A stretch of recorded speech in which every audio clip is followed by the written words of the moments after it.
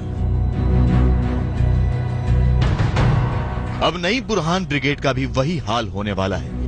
पाकिस्तान के कब्जे वाले कश्मीर से आतंकवादी ट्रेनिंग लेने के बाद जो ग्रुप फोटो खींची वो भारतीय सेना तक पहुंच चुकी है।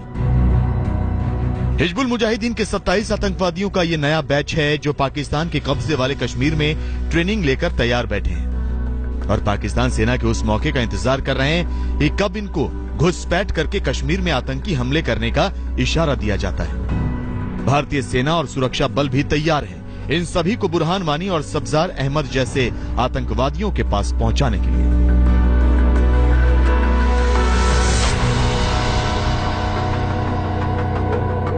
सेना का पहले की जो इनकी लीडरशिप है, लीडरशिप को भरा जाए ये सारे के सारे जो है लीडर्स को पहचान लिया है, उनकी फोटोज को रिलीज किया गया है, उनको टारगेट किया जाएगा, क्योंकि एक बार ये लीडरशिप खत्म हो जाने से बाकी जो लोग होते हैं उनमें खलबली बच जाती है, उनकी इफेक्टिवनेस, उनकी मोटिवेशन, उनका मोराल गिर जाता है और वो इतने बड़े पैमाने पर देश के खिलाफ कार्रवाई नहीं कर सकते। भारतीय सेना आतंकियों की घुसपैठ कराने वाली पाकिस्तान की पोस्ट और बंकर तक ध्वस्त कर रही है।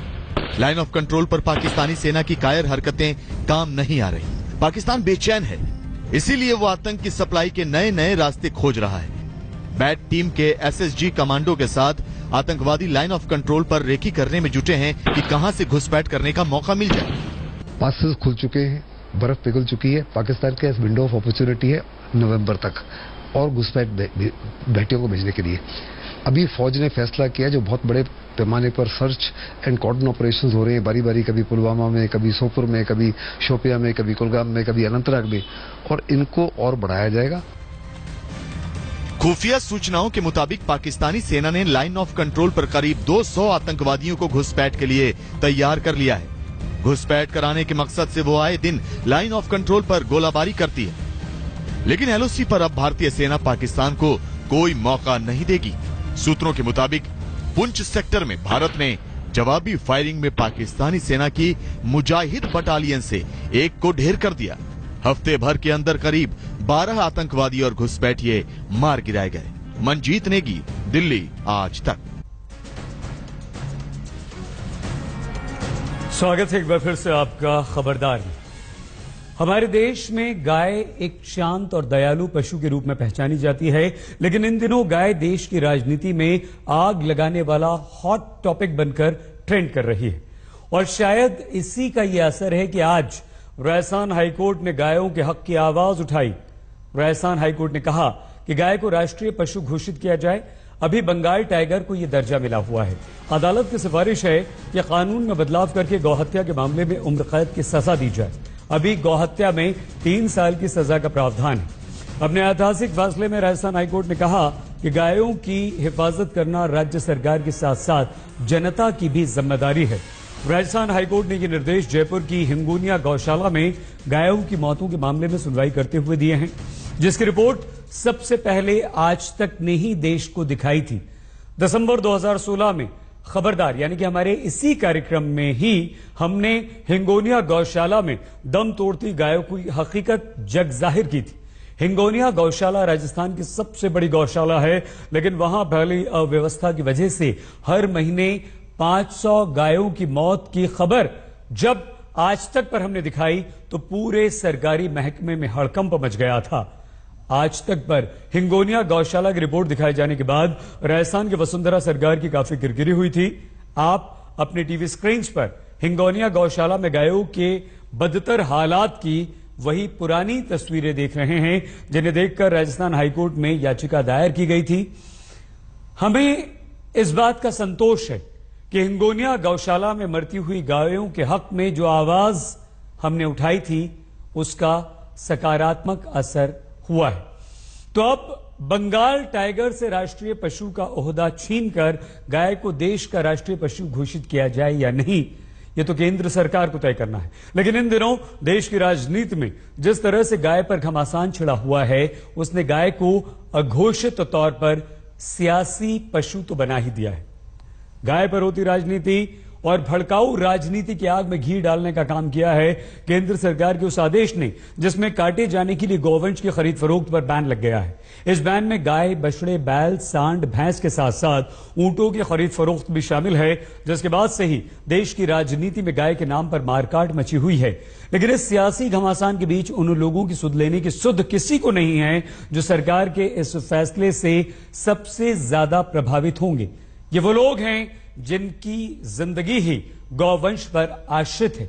गाय और गौवंश पर होती राजनीति के बीच आज तक उन लोगों तक पहुंचा है जिन्हें गौवंश की खरीद फरोख्त पर आए सरकारी आदेशों का सबसे ज्यादा खमियाजा भुगतना पड़ेगा। काटे जाने के लिए गौवंश की खरीद फरोख्त पर पाबंदी की व्यावहारिकता को जानने के लिए हमारे संवाददाता आनंद पटेल ने हरियाणा के मेवात में एक साप्ताहिक पशु बाजार का दौरा किया। आप भी देखिए।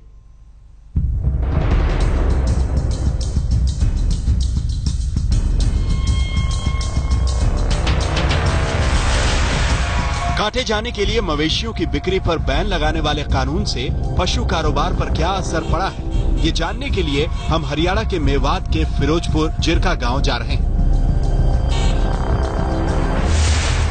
फिरोजपुर जिरका में साप्ताहिक पशु बाजार लगता है। हम वहां पहुंचे तो हैरान रह गए। पशु बाजार में सिर्फ और सिर्फ ऊंट नजर आए, न गाय का नामो निशान, न भैंसे, न बकरियां। केंद्र सरकार के नए कानून के चलते जमीन पे क्या हालत है, ये जानने के लिए हम इस वक्त मेवात के फिरोजपुर जिरका में हैं और ये पशु बाजार है जहां पे हर हफ्ते 2 दिन राजस्थान और यूपी से किसान और खरीदार आते हैं जानवरों की खरीद फरोख्त करने के लिए। लेकिन नए कानून के तहत गाय, भैंस और यहाँ तक कि ऊंट की खरीद फरोख्त पर पाबंदी है मीट के लिए और इसके चलते आप देख सकते हैं बाजार की क्या हालत है।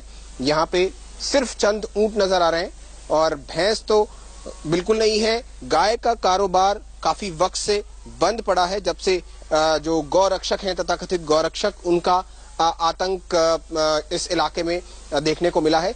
किसान हैं यहाँ पे और कुछ कारोबारी हैं, उनसे बात कर लेते। पहले तो जो यहाँ के ठेकेदार हैं इस बाजार के, उनसे बात करते। काफी महंगा ठेका लिया था आपने? यहाँ सर काफी महंगा ठेका लिया था, हमारे काफी नुकसान है अब की बार। सरकार के नए नए कानून आ रहे हैं इसी साल में सारे। पहले नोटबंदी हुई सर, नोटबंदी से फिर सर यूपी में बंद कर दिया माल जाना यहाँ से, जो बूचड़ खानों कार हुई थी वो बंद कर दिया। इस वजह से किसान माल नहीं लाते, यूपी के खरीदार नहीं आते सर। इससे काफी हमें असर हुआ है और ये नए कानून लाने से तो सर ये पैंट ही खत्म हो जाएगी। यहाँ पे गाय का तो वैसे ही कारोबार बंद है, अब भैंस का जो सबसे ज्यादा कारोबार होता था उसकी वजह से किसानों की बहुत दिक्कत होगी, क्योंकि अगर किसान जिनकी भैंस दूध देना बंद कर देगी उसका क्या करेगा? वो घर पे ही मर जाएगी कि बेचने का तो कोई सिस्टम नहीं रहेगा।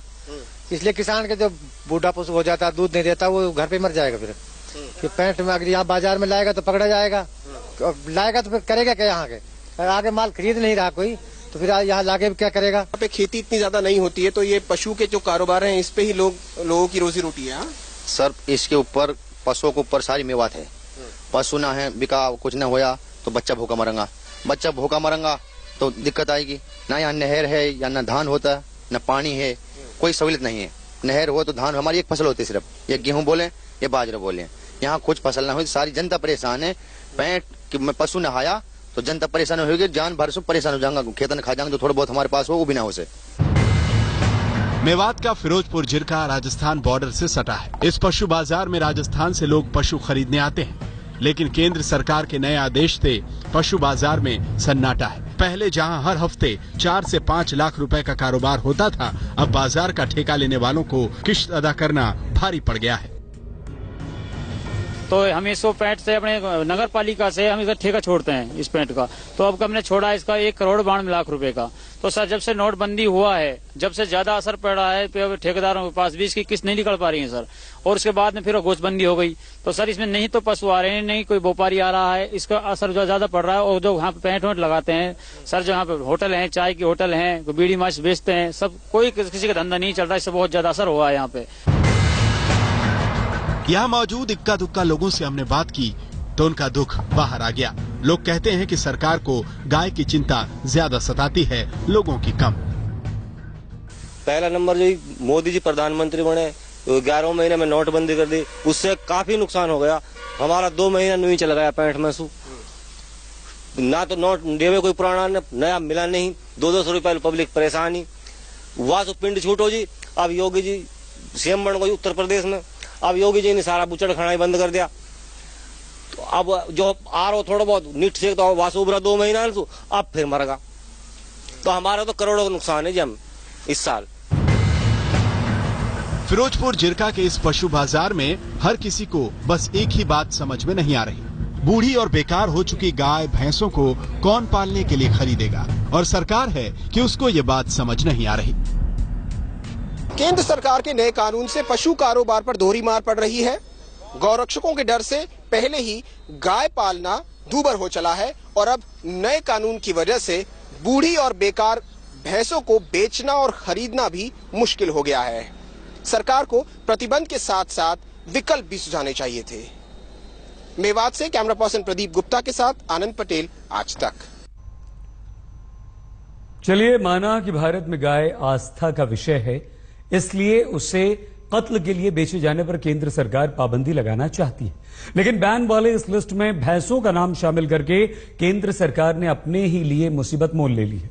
डेयरी उद्योग से जुड़े लोग ये कह रहे हैं कि जब देश में भैंस से किसी की भी भावनाएं नहीं जुड़ी हुई हैं, तो फिर भैंसों को काटे जाने के लिए बेचने पर बैन क्यों लगाया गया। इस बात को तर्क की कसौटी पर जांचने के लिए आज तक की टीम मेरठ के सरधना में एक डेयरी फार्म पहुंची और वहां डेयरी किसानों से बात करके ये जानने की कोशिश की कि भैंसों की बिक्री पर बैन का डेयरी उद्योग पर कैसा और क्या असर पड़ रहा है।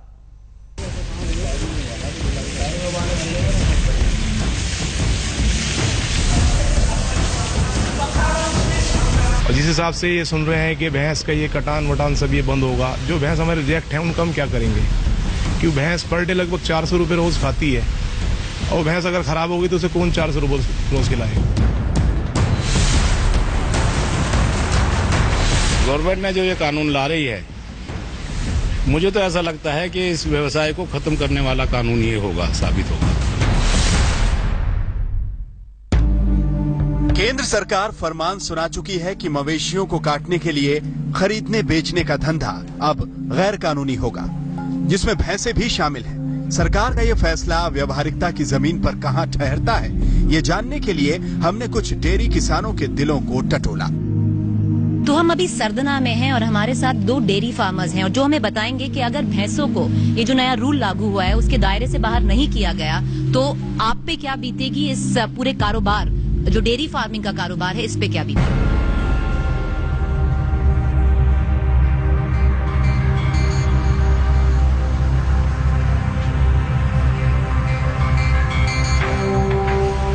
आपको क्या लगता है कि जो अभी जो भैंसे हैं अगर उनको नहीं बेच पाएंगे, जो पुरानी भैंसें हैं जो खत्म हो गई हैं, जो दूध नहीं देंगी, उन्हें नहीं बेच पाएंगे तो उनका क्या होगा?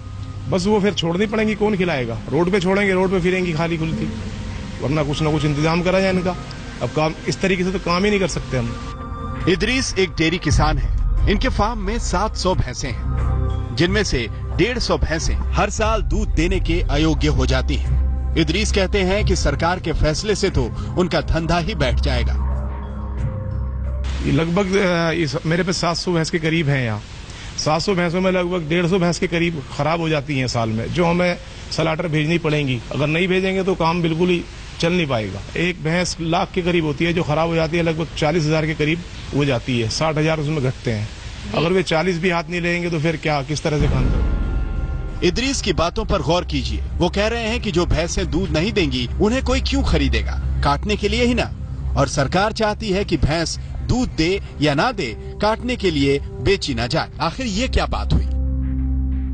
300 के करीब आदमी है, सब बेरोजगार होंगे, क्या करेंगे, खाली रहेंगे। मैं तो बेकार होऊंगा ही, साथ साथ उनका भी रोजगार खत्म हो जाएगा। आप अभी क्या करेंगे अगर भैंस को आप नहीं बेच पाएंगे तो क्या होगा उन भैंसों का जो यहाँ पर हैं, जो दूध देना बंद कर रही हैं, उनका क्या होगा? बस उन्हें तो हम रख ही नहीं पाएंगे, फिर तो खुली फिरेंगी, वो क्या होगा, वो इन्हें छोड़नी पड़ेगी। किसके बस की रखा है 300 साढ़े 300 रुपए इन्हें पर डे खिलाया जाए। सरधना में इस डेयरी फार्म में 700 भैंसें हैं, लेकिन एक भी गाय नहीं है। इस डेयरी फार्म के मालिक इदरीस से हमने इसकी वजह पूछी। गाय रखना क्यों बंद कर दिया? गाय रखना इसलिए बंद कर दिया, अगर दुधारू गाय भी लेके हम आ रहे हैं गाड़ी में तो लोग पकड़ लेते हैं। लोगों ने लूटने का सिस्टम बना लिया है, उसे कहते हैं कि कटवाने लेके जा रहे हो, लेकिन ऐसा कुछ नहीं है। अब दूध की गाय को भी अगर वो बोले कटवाने लेके जा रहे तो इसीलिए हमने उसे रखना ही छोड़ दिया। इदरीस और हाजी याकूब की बातों में दम तो है, शायद ये बातें सरकार को पहले समझ में नहीं आई। इदरीस कहते हैं कि अभी भी देर नहीं हुई है, सरकार को अपने फरमान में फेरबदल कर लेना चाहिए। क्या चाहते हैं आप गवर्नमेंट से? बस ये जो रिजेक्ट भैंस है उन्हें उस पर पाबंदी न लगाई जाए, कम से कम भैंसों को तो इस दायरे में ना रखा जाए, वरना हमने पहले गाय पालनी बंद कर दी थी। इसी मसले में अब हम गाय भी भैंस भी नहीं पाल सकते। सरकार को भी शायद अपनी गलती समझ में आ गई। कहा जा रहा है कि सरकार काटने के लिए बेचने पर पाबंदी वाले मवेशियों की लिस्ट से भैंसों को बाहर करने का नया आदेश जारी कर सकती है। सरधना से प्रीति चौधरी के साथ आज तक ब्यूरो। इस बीच सूत्रों के हवाले से एक बड़ी खबर आ रही है कि सरकार पशु क्रूरता पर पर्यावरण मंत्रालय के उस नोटिफिकेशन से नाराज है जिससे पिछले कई दिनों से बड़ा राजनीतिक हंगामा चल रहा है। सूत्रों के अनुसार सरकार इस नोटिफिकेशन की टाइमिंग और इसके कंटेंट को लेकर भी नाराज है। इस नोटिफिकेशन में कई ऐसे नियम बताए गए हैं जिन्हें असल में लागू करना बहुत मुश्किल होगा और बहुत मुमकिन है कि अगले कुछ दिनों में पर्यावरण मंत्रालय नए नोटिफिकेशन को लेकर आए। तो ये बड़ी खबर इस वक्त आ रही है।